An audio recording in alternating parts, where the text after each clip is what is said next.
Tá, então na unidade 2 a gente tem políticas educacionais, contextualização e conceitos pertinentes. Que é isso, professor? Discutindo políticas agora do ponto de vista específico das políticas educacionais, a contextualização dessas políticas e alguns conceitos que são interessantes, que são pertinentes serem compreendidos por todos. O material já aparece para vocês? Sim, tá aparecendo. Então, o objetivo desta unidade é discutir sobre as categorias que compõem o discurso e viabilizam a concretização de políticas do Estado para a educação. Para a educação. Identificar na política educacional do Estado neoliberal os elementos que constituem intencionalidades, já falamos, e contradições presentes nos textos e nos contextos que são desenvolvidos, que são desenvolvidas essas políticas. Então, é observar um pouco isso. Então, aqui a gente tem uma compreensão mais geral do Estado, para compreendermos alguns aspectos fundamentais referentes à política educacional do país e dos estados. É importante resgatar alguns conceitos que compõem esse discurso. É importante também enfatizar a dependência e complementaridade existente entre eles. Ou seja, para entender um conceito, é preciso voltar no outro. Então, por isso que eu venho sempre trabalhando nessa ideia dos conceitos de Estado, de sociedade, de educação. Então, a gente já avançou bastante aqui em algumas coisas, em sentido. Deixa eu aumentar aqui um pouco mais, fica melhor. Em que sentido o termo política deve ser empregado aqui? Qual a relação do Estado com a política na perspectiva que deverá ser abordada? Políticas educacionais e políticas sociais são a mesma coisa? O que de fato é política educacional? Serve para quê? Em que espaço ou contexto podem ser percebidas? Então, durante esse texto, a intenção é a gente pensar sobre isso, né? Em que termos política é empregada aqui? Quando a gente fala em política, estamos falando do quê? E quando a gente fala de política de educação, é o que exatamente? E aí pensar nessa relação entre política de Estado, né, e política com a política pública. Então, os planos de governo, política de Estado e política pública. Entender um pouco isso. E aí depois descer, mais especificamente, para políticas educacionais e políticas públicas. São a mesma coisa ou não, professor? Vamos tentar entender. E ainda o que de fato é política educacional. Para que é que serve essa política? Onde é que a gente vê, onde é que a gente percebe essa política educacional, né? Então, a ideia aqui é a gente pensar sobre isso. O texto vai dar conta. É um texto com a linguagem muito acessível, né? Acessível e ajuda a gente a entender claramente. Então, ele traz, inclusive, um tópico bem curtinho, né? Mas com um significado grandioso, o uso correto do termo política. Bom, isso aqui já está muito mastigado para nós, então eu nem destaquei aqui para fazer esse, esse comentário, porque uma das coisas que está muito clara para nós, desde as nossas primeiras aulas, é exatamente o conceito de política. Ok? Avancemos. Já tratamos um pouquinho anteriormente do que o Aristóteles é um dos primeiros filósofos que vai tratar dessa questão da política, né? Então, vocês lendo o texto, vocês vão lembrar de algumas coisas que nós já discutimos, certo? Então, eu quero destacar bem aqui somente nessa questão do conceito, aqui, além desses aspectos, podemos usar o termo político no sentido de tomada de decisões, de posições frente a situações divergentes, né? Então, poderíamos então dizer que política é um conjunto de intenções, de ações e de recursos necessários para atingir determinados fins, determinados objetivos. Então, aqui a gente tem nitidamente o conceito de políticas e de políticas públicas, né? Então, a gente avança um pouco nisso aí, porque já está compreendido. Outra coisa aqui, rapidinho, é destacar como estamos constatando política e Estado estão relacionados pela sua natureza, pela sua função e pelos seus elementos constitutivos. Então, quando a gente fala de política, a gente lembra de Estado. Quando a gente fala de Estado, a gente lembra de política. Por quê? O Estado é responsável para garantir, para promover a política. E a política é o que vai, né, caracterizar um Estado. Então, um pouco nesse sentido, uma tem relação com a outra. O material pede para a gente assistir o vídeo Vida Maria, mas a gente já assistiu Vida Maria, então a gente já consegue fazer uma reflexão olhando para isso, né?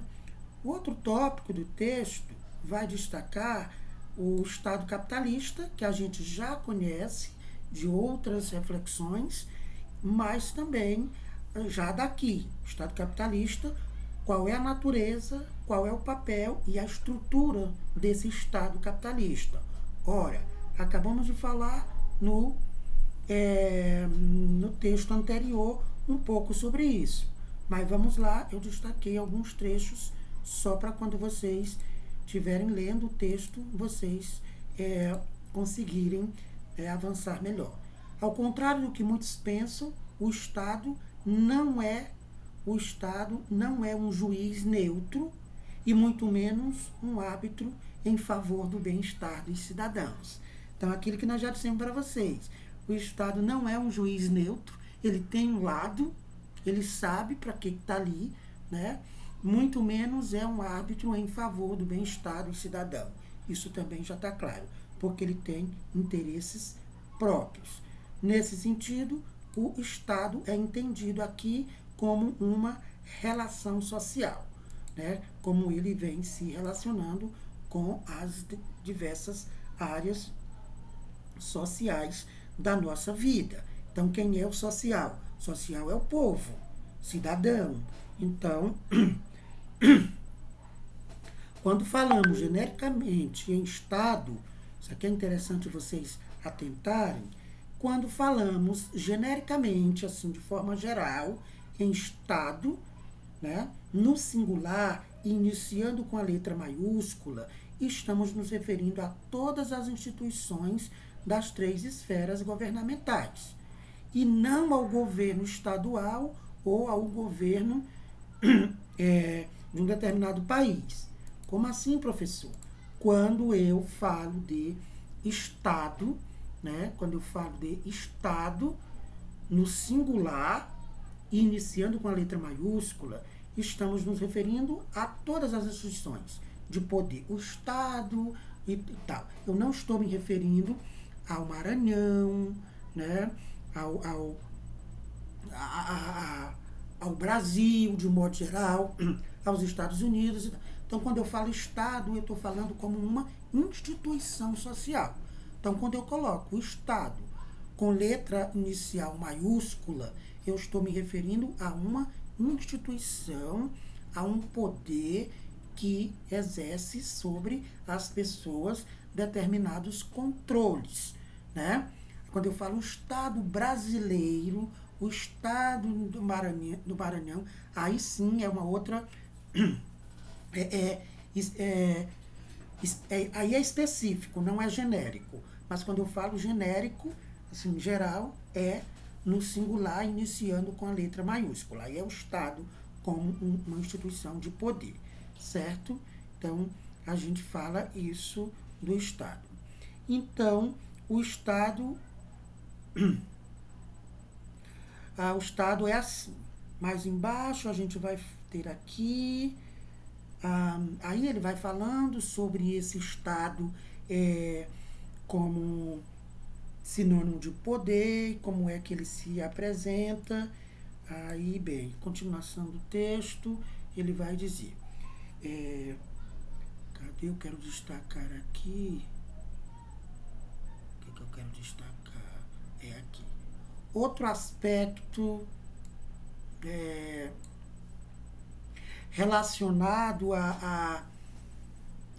ao que caracteriza o Estado é ser, ao mesmo tempo, hegemonia e dominação, né? O que é hegemonia? O que é hegemonia? Hegemonia é quando tem o controle, quando é hegemônico, quando é padronizada. E, ao mesmo tempo, ele domina, ele é dominação. Como assim, professor? A hegemonia pode ser vista na sua capacidade de conduzir a sociedade como um todo, de arbitrar os conflitos tanto entre as classes sociais como os conflitos de classe, mantendo o controle, de certa forma, uma coesão social, né? Então, o Estado, ele é hegemônico quando ele manda, quando ele domina, né? Quando ele consegue agregar as forças, quando ele consegue arbitrar, né, os conflitos. Então, o Estado é responsável pelas coisas. Então, ele é hegemônico, né? Há um consenso aí, ele consegue atingir a todos. No que se refere à dominação, é quando ele impõe repressão, usa a força militar para destruir oposições e para resolver conflitos. Então, o Estado é assim.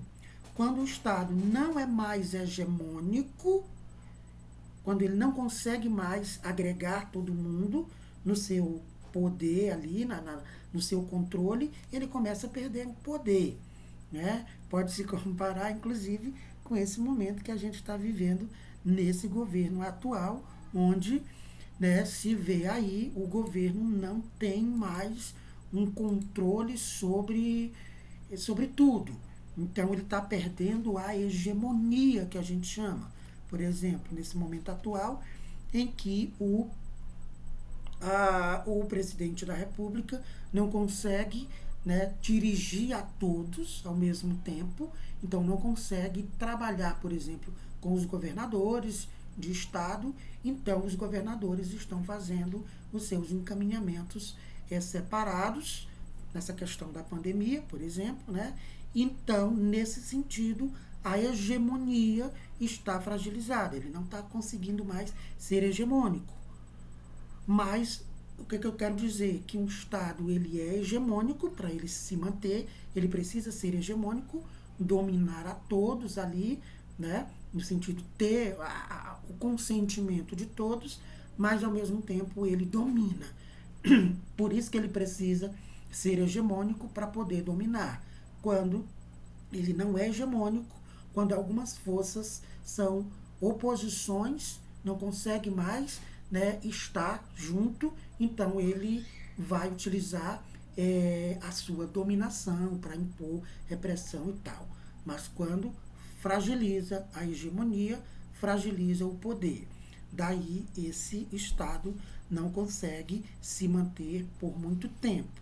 Por isso Bolsonaro, por exemplo, está enlouquecido nesse momento para conseguir, né, ser hegemônico e para depois exercer a dominação. Então, imagino que ele não vai conseguir, né? Porque ele não consegue ser um estadista, ele não consegue ter a hegemonia dessa forma. Logo, ele não consegue exercer o poder, a dominação sobre os outros. Então, é um pouco isso que a gente entende aqui. E aí vai falando sobre isso e tal. Quero destacar bem aqui.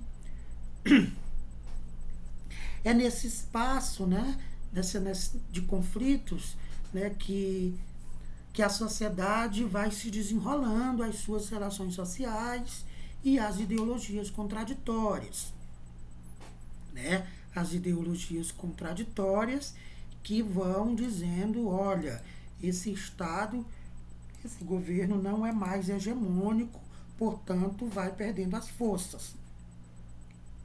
Sabendo disso, os movimentos sociais, as sociedades, elas vão se organizando e se fortalecendo para garantir que mude a situação, né, do governante. Eis algumas formas de organização social: sociedade tribais, sociedade greco-romana, feudal, sociedade capitalista. Então, quando um Estado não consegue ter hegemonia e nem dominar, o que acontece? Uma mudança de estrutura social, né? Poderá acontecer, por exemplo, sai um presidente porque não está dando mais conta dessa hegemonia e dominação, e entra outro logo em seguida e consegue controlar. Aí essa sociedade capitalista continua se mantendo. Então, quando chega um ponto que não mais, aí acontece o quê? De uma mudança da estrutura social. Nesse caso, a gente já teve algumas organizações, algumas estruturas sociais ao longo da história. Hoje vivemos no capitalismo, né? Então, a gente tem aqui essas questões, tal, vai falando desse Estado moderno, e aí, lá no final, eu quero só destacar o Estado moderno, que é esse Estado nosso, capitalismo, agora atual, vem se apresentando de diferentes formas e traz, na essência, estreita relação com a sociedade capitalista. Então, o Estado é neoliberal e a sociedade é capitalista, porque produz baseado no capital, no que diz respeito às relações de poder. Aí a gente vai ter, melhor, a gente já teve ao longo da história algumas formas de organização de poder. Eu não vou falar delas, eu vou deixar aqui para vocês lerem. A primeira, no Estado moderno, foi denominada de absolutista, né? É aquela ideia do poder absoluto ligado à monarquia que centralizava as decisões políticas nos reis e tal, né? Essa é uma forma. A segunda forma é o Estado liberal. Nesse período, a burguesia vai ter acesso ao poder, não é mais o rei, mas é um Estado liberal que dá a entender que todo mundo pode participar, mas na verdade não. Então, quando a gente fala em liberal, dá esse entendimento de que é livre. De fato, houve as revoluções francesa, a Revolução Industrial, e aí uma classe consegue quebrar essa questão da monarquia, e alguns liberais, né, conseguem acessar o poder e o Estado, né? Então, é uma forma de organização. Esse Estado, cadê? Onde foi que eu marquei aqui?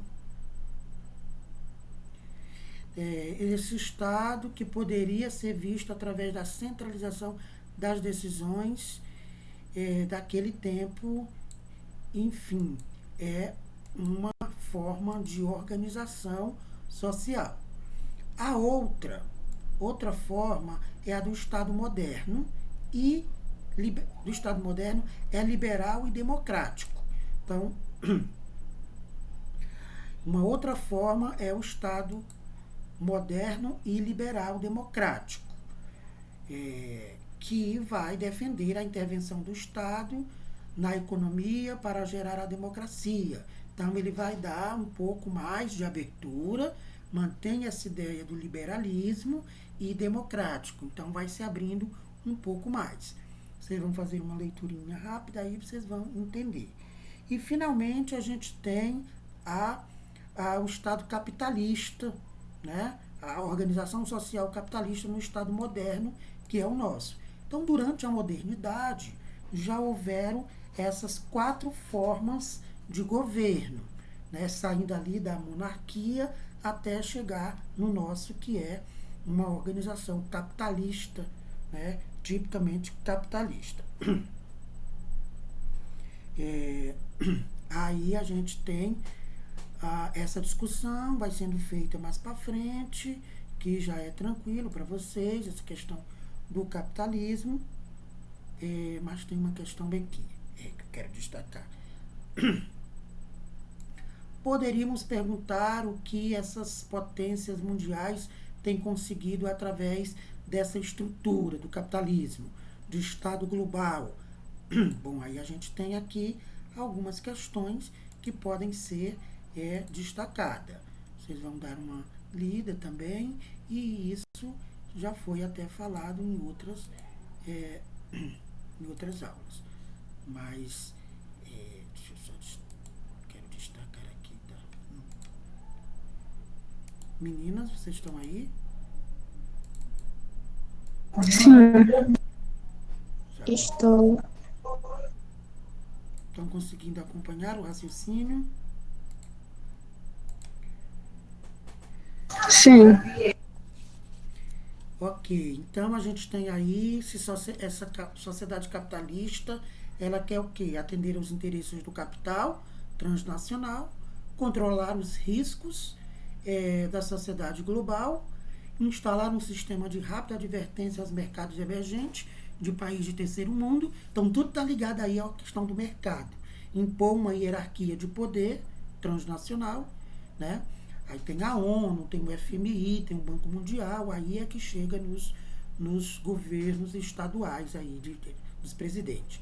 Implantar as políticas neoliberais nos países de terceiro mundista e disseminar a visão do mundo liberal, o neoliberal. Neoliberal quer dizer novo liberalismo, que é o que a gente tem aqui no Brasil nas últimas décadas, final dos anos 90 para cá. Isto é de uma sociedade regida pelo livre comércio.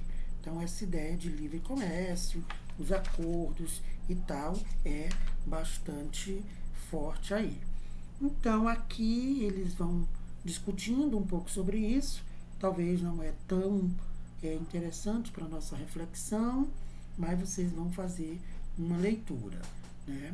Aí a gente vem para esse ponto aqui, que eu queria também destacar 2 coisas somente, para a gente terminar, que são as políticas educacionais e políticas sociais. Professor, são as mesmas, é a mesma coisa?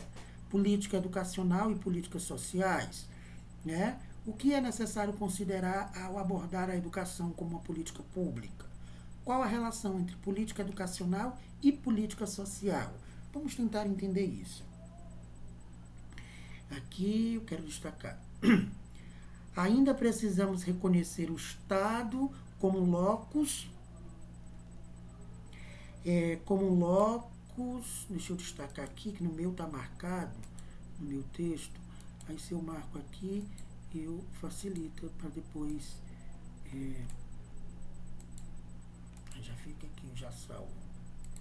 Então, e ainda precisamos reconhecer o Estado como locus de condensação de intencionalidade distinta, destacando a íntima e dialética relação entre a intervenção do Estado e a organização social. Ok, isso já está claro. Há uma relação entre a sociedade e o Estado. Finalmente, deve-se definir a política educacional como uma arquitetura construída ou constituída como uma solução técnica e política escolhida para operacionalizar ou internamente na educação princípios globais ou aqueles demandados pela sociedade em vigor. Então, é aquilo que a gente estava falando, que a sociedade demanda. Mas nem sempre o que a sociedade demanda é atendida, porque se não tiver dentro de uma determinação do governo, que não é um governo isolado, é um governo que está ligado a organismos internacionais, como a ONU, o próprio FMI, que é o Fundo Monetário Internacional, e o próprio Banco Mundial, que é quem manda dinheiro para os países. Então, e como todos esses organismos servem ao capital, então, logo a educação no Brasil, por exemplo, para ser considerada boa, ela tem que servir aos interesses do capital. Ou seja, o governo, qualquer que seja ele, precisa fazer essa relação com os organismos internacionais. Ao mesmo tempo, precisa atender às necessidades da sociedade em vigor. Qual é aquilo que a gente falava agora há pouco? Qual é a necessidade da sociedade no estado do Maranhão?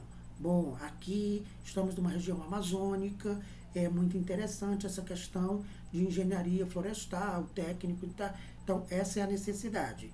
Aí ele meio que faz de conta, mas na verdade os objetivos, né, é atender principalmente aos interesses globais desses organismos para poder garantir os recursos, né?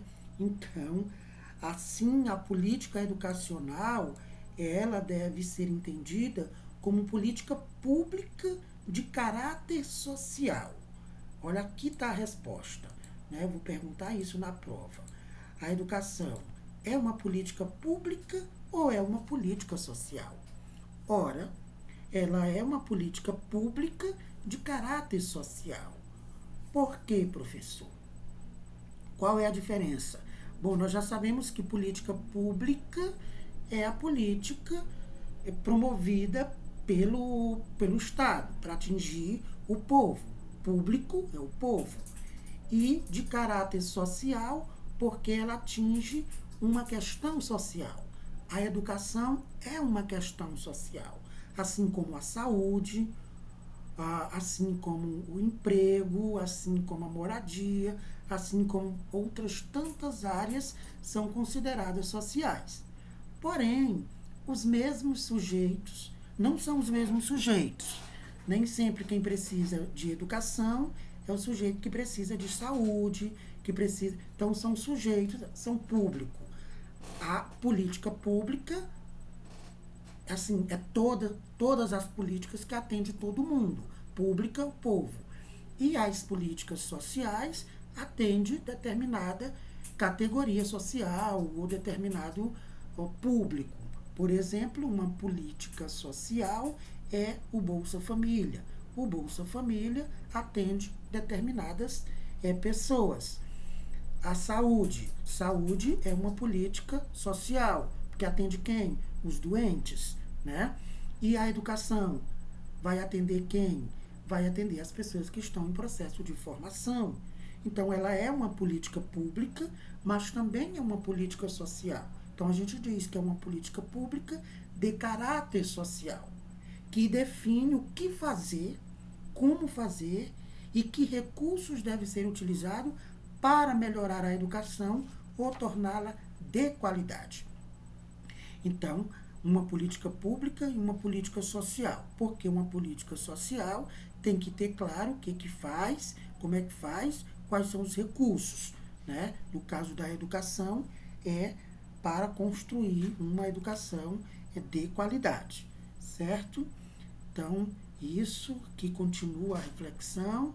Eu quero só, na última consideração aqui, dizer assim: se a política é a arte de administrar bem, de administrar o bem comum, toda política é essencialmente social, né? Então, para a gente ir entendendo um pouco essa diferença. Então, o que é a política? É a arte de administrar, de levar a garantir o direito do povo, né? As questões públicas. Então, o Denerval Saviani vai dizer assim: se a política é a arte de administrar o bem comum, que é de todos, né? O bem comum, comum a todos. Então, toda política precisa ser necessariamente uma ação social. Assim como a educação é uma política pública de caráter social. As outras áreas todas precisam ser. Então, o Saviano explica que essa denominação e mesmo a contradição presente nessa expressão decorrente do modelo social que vivemos, isto é, decorre da sociedade capitalista cuja formação econômica está fundamentada na propriedade privada dos bens produzidos coletivamente. Então, mais uma vez aqui, né, o que Saviani vai dizer. Como é que se constrói o bem para todos? Como é que uma sociedade capitalista vai garantir o bem-estar coletivo se ela está baseada, se ela está fundamentada na produção dos bens, na produção privada dos bens, né? Então, a sociedade capitalista se sustenta na ideia de propriedade privada.